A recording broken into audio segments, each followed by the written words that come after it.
Todd Young Online presents Young Tales. Tales for the young and the young at heart. Today's story: How 6 Men Got On in the World by the Brothers Grimm. There was once a man who understood all kinds of arts. He served in war and behaved well and bravely. But when the war was over, he received his dismissal and 3 farthings for his expenses on the way. "Stop," said he, "I shall not be content with this. If I can but meet with the right people, the king will have to give me all the treasure of the country." Then, full of anger, he went into the forest and saw a man standing therein who had plucked up 6 trees as if they were blades of corn. He said to him, "Will you be my servant and go with me?" "Yes," he answered, "but first I will take this little bundle of sticks home to my mother." And he took one of the trees and wrapped it around the 5 others, lifted the bundle on his back, and carried it away. Then he returned and went with his master, who said, "We too ought to be able to get through the world very well." When they had walked for a short while, they found a huntsman who was kneeling, had shouldered his gun, and was about to fire. The master said to him, "Huntsman, what are you going to shoot?" He answered, 2 miles from here, a fly is sitting on the branch of an oak tree. I want to shoot out its left eye." "Oh, come with me," said the man. "If we 3 are together, we certainly ought to be able to get on in the world." The huntsman was ready and went with him. They came to 7 windmills whose sails were turning round with great speed, and yet no wind was blowing either on the right or the left, and no leaf was stirring. Then said the man, "I know not what is driving the windmills, not a breath of air is stirring." And he went onward with his servants, and when they had walked 2 miles, they saw a man sitting on a tree who was shutting one nostril and blowing out of the other. "Good gracious, what are you doing up there?"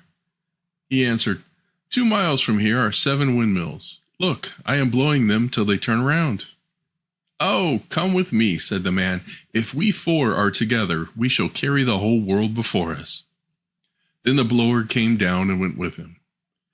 After a while, they saw a man who was standing on one leg and had taken off the other and laid it beside him. Then the master said, "You have arranged things very comfortably to have a rest." "I am a runner," he replied, "and to stop myself running too fast too far, I have taken off one of my legs, for if I run with both, I go quicker than any bird can fly." "Oh, come with me. If we 5 are together, we shall carry the whole world before us." So he went with them. It was not long before they met a man who wore a cap, but had put it quite on one ear. Then the master said to him, "Gracefully, gracefully, don't stick your cap on one ear. You look just like a tomfool." "I must not wear it otherwise," said he, "for if I set my hat straight, a terrible frost comes on, and all the birds in the air are frozen and drop dead on the ground." "Oh, come with me," said the master. "If we 6 are together, we can carry the whole world before us." Now the 6 came to a town where the king had proclaimed that whosoever ran a race with his daughter and won the victory should be her husband, but whosoever lost it must lose his head. Then the man presented himself and said, "I will, however, let my servant run for me." The king replied, "Then his life also must be staked, so that his head and thine are both set on the victory." When that was settled and made secure, the man buckled the other leg on the runner and said to him, "Now be nimble and help us to win." It was fixed that the one who was the first to bring some water from a far distant well was to be the victor. The runner received a pitcher, and the king's daughter won too, and they began to run at the same time. But at an instant, when the king's daughter had got a very little way, the people who were looking on could see no more of the runner. It was just as if the wind had whistled by. In a short time he reached the well, filled his pitcher with water, and turned back. Halfway home, however, he was overcome with fatigue and set his pitcher down, lay down himself, and fell asleep. He had, however, made a pillow of a horse's skull which was lying on the ground, in order that he might lie uncomfortably and soon wake up again. In the meantime, the king's daughter, who could also run very well, quite as well as any ordinary mortal can, had reached the well and was hurrying back with her pitcher full of water. And when she saw the runner lying there asleep, she was glad and said, "My enemy is delivered over into my hands," emptied his pitcher, and ran on. And now, All would have been lost if by good luck the huntsman had not been standing at the top of the castle and had not seen everything with his sharp eyes. Then he said, "The king's daughter shall still not prevail against us." He loaded his gun and shot so cleverly that he shot the horse's skull away from under the runner's head without hurting him. Then the runner awoke, leapt up, and saw that his pitcher was empty and that the king's daughter was already far in advance. He did not lose heart, however, but ran back to the well with his pitcher, again drew some water, and was still at home again 10 minutes before the king's daughter. "Behold," said he, "I have not bestirred myself till now. It did not deserve to be called running before." But it pained the king, and still more his daughter, that she should be carried off by a common disbanded soldier like that. So they took counsel with each other how to get rid of him and his companions. Then the king said to her, "I have thought of a way. Don't be afraid. They shall not come back again." And he said to them, "You shall now make merry together and eat and drink." He conducted them to a room which had the floor of iron, and doors were also iron, and the windows were guarded with iron bars. There was a table in the room covered with delicious food, and the king said to them, "Go in and enjoy yourselves." And when they were inside, he ordered the doors to be shut and bolted. Then he sent for the cook and commanded him to make a fire under the room until the iron became red hot. This the cook did, and the 6 who were sitting at the table began to feel quite warm, and they thought that the heat was caused by the food. But as it became still greater, and they wanted to get out, and found that the doors and windows were bolted, they became aware that the king had an evil intention and wanted to suffocate them. "He shall not succeed, however," said the one with the cap. "I will cause a frost to come, before which the fire shall be ashamed and creep away." Then he put his cap on straight, and immediately there came such a frost that all the heat disappeared, and the food on the dishes began to freeze.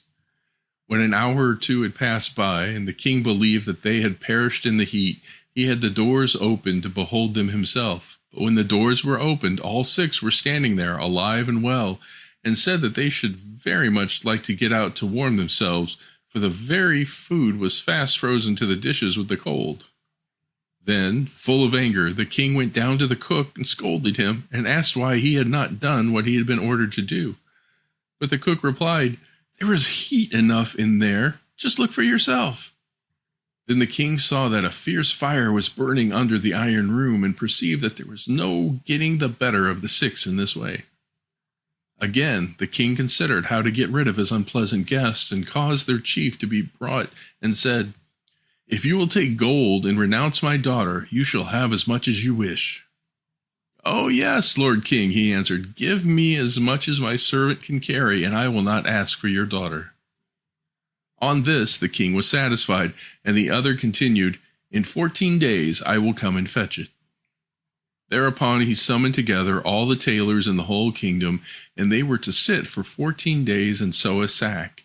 And when it was ready, the one who could tear up trees had to take it on his back and go with it to the king. Then said the king, "Who can that strong fellow be who is carrying a bundle of linen on his back that is as big as a house?" And he was alarmed and said, "What a lot of gold he can carry away!" Then he commanded a ton of gold to be brought. It took 16 of his strongest men to carry it, but the strong one snatched it up in one hand and put it in his sack and said, "Why don't you bring more at the same time? That hardly covers the bottom."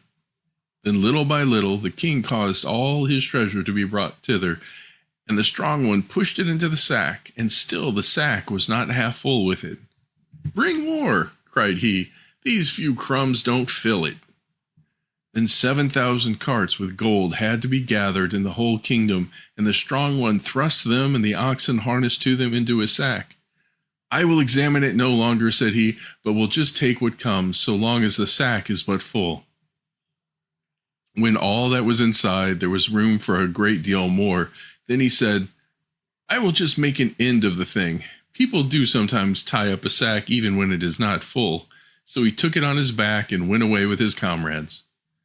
When the king now saw how one single man was carrying away his entire wealth of the country, he became enraged, and bade his horsemen mount and pursue the 6, and ordered them to take the sack away from the strong one.